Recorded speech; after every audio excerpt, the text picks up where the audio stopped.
विधिमंडळाच्या आमदारांची जी काही समिती होती ती समिती या धुळ्यामध्ये आलेली होती, विकास कामांची पाहणी करून अहवाल सादर करणार होती।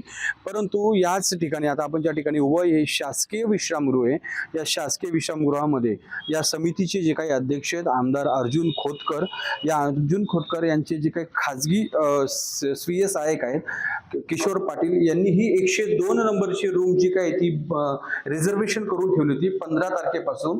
तर अनिल गोटे जे काही माजी आमदार आहेत, अनिल गोटेंना माहिती मिळाली की या रूम मध्ये करोडो रुपये ठेवण्यात आलेले आहेत आणि करोड रुपये ठेवल्यानंतर त्यांनी पोलीस प्रशासनाला देखील फोन करून सांगितलं की या ठिकाणी असे पैसे ठेवण्यात आलेले आहेत आणि अधिकाऱ्यांनी इथं पैसा गोळा केलेला आहे। या सगळ्या सूचना दिल्यानंतर देखील सायंकाळी काल 6 वाजता अनिल गोटेंनी या ठिकाणी ठिय्या मांडला आणि ठिय्या मांडल्यानंतर जवळपास रात्री 11 वाजता पोलीस प्रशासन आलं आणि प्रशासनाने या रूमची दरवाजा म्हणजे कुलूप तोडलं आणि कुलूप तोडल्यानंतर मध्ये पाहिले असता 1,84,000 रुपये 1,84,00,000 रुपये इथून हस्तगत केले। रात्री पहाटे 4 वाजेपर्यंत ही सगळी प्रक्रिया चालू होती।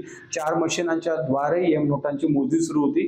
प्रश्न मात्र एवढाच आहे की समिती यावेळेस इथं आल्यानंतर अर्जुन खोतकरांच्या स्वीय सहाय्यकाच्या या रूम मध्ये पैसे आले कुठून आणि सगळ्यात महत्त्वाची एवढी मोठी रक्कम दिली कुणी आणि कुणासाठी दिली हा सगळ्यात महत्त्वाचा चौकशीचा भाग आहे।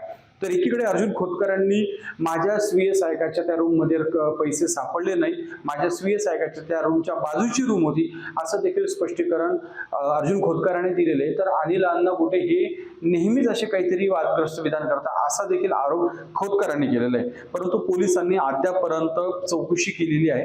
आता या संदर्भात गुन्हा दाखल होतो का, पोलिसांची भूमिका काय असते हे पाहण्यात एवढंच महत्त्वाचं आहे। तर तुर्तास आता ह्या 102 नंबरचं जी काय रूम आहे हे सील करण्यात आले पोलीस प्रशासनाच्या वतीने।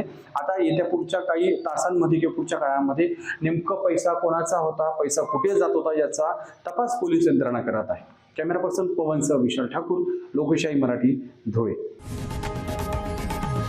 लोकशाही मराठी ऐका, पहा, जागरूक रहा।